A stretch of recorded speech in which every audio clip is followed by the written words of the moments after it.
réaction bu Yair Lapid moom mii moo nekk chef de l'opposition bu réewum Israël moom day dàq gi ñu dàq Yoav Gallant daal wax na ca nee na dàq Yoav Gallant ci jamono ji nga xam ne Israël mi ngi ci dëgg guerre lii nag lu doy waar la nag lii nag mooy nag faf ne daal Netanyahu moom daa bëgg a jaay sécurité ak soldat yi réewum Israël ngir lan bëgg a dund daal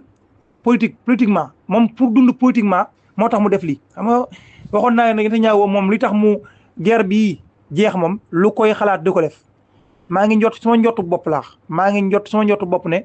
mën naa am kii daa bëggoon waxtaan yi caaju te d'accord ci yooyu waaye daal moom loolu moom njott la waaye Yair Lapid moom loolu la wax nee na daal Netanyahu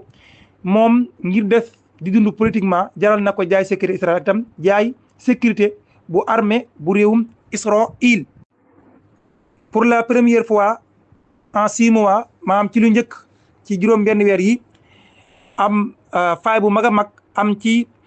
faille de sécurité am ci base militaire Israël ba nekk fële ca Asqalon foofee daal bombardement yu Hezbollah yi kon bombardement yi xam ne Israël yi ngi ko fa dund andi na fa ay jafe-jafe foofee loolu tam bokk ci xabaar yi fële ca réewum Israël ay affrontement yu metti am dox ci ay manifestants ak ay policiers fële ca Haïfa nag ville la bu nekk ci réewum Israël lan moo waral manifestation yi ci aju kon waaye daal en tout cas jàpp leen ne ay manifestation yu tar moo am ci ville bale ci Haïfa ca Israël ba tax kon affrontement dox ci diggante police ak itam ñi nga xam ne ñoo di way manifestant yi Yoav Gallant moom dafa jàpp ne fal gi ñu fal Katz mi nga xam ne Katz moom moo nekkoon ku jiite affaires étrangères bu réewum Israël ñu fal ko léegi ci boppu ministère de la défense Yoav Gallant day nee na loolu daal jàpp ne dans ce dëgg la ki sécurité bu Israël ndax kii ñu fa fal amul benn expérience ci wàllum armée ba noppi jël ko fal ko foofu kon nag mu jàpp ne daal loolu kon dans ce dëgg-dëgg la ci réewum Israël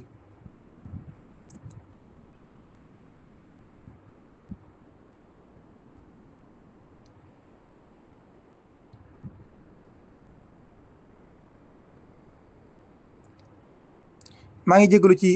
tekkaral googi yéedi oot Ahram Nur kon moo joxe xabaar bii ne bu sukkandikoo ci ay sources yu Israël ñoom day xaaruñu lu may rek élection présidentielle yi jeex ñu teg nag pression bu tar Benyamin Netanyahu ngir guerre bi jeex maanaam ca Israël daal bu sukkandikoo ci yéedi oot Ahram Nur nee na bu sukkandikoo ci ay sources israéliennes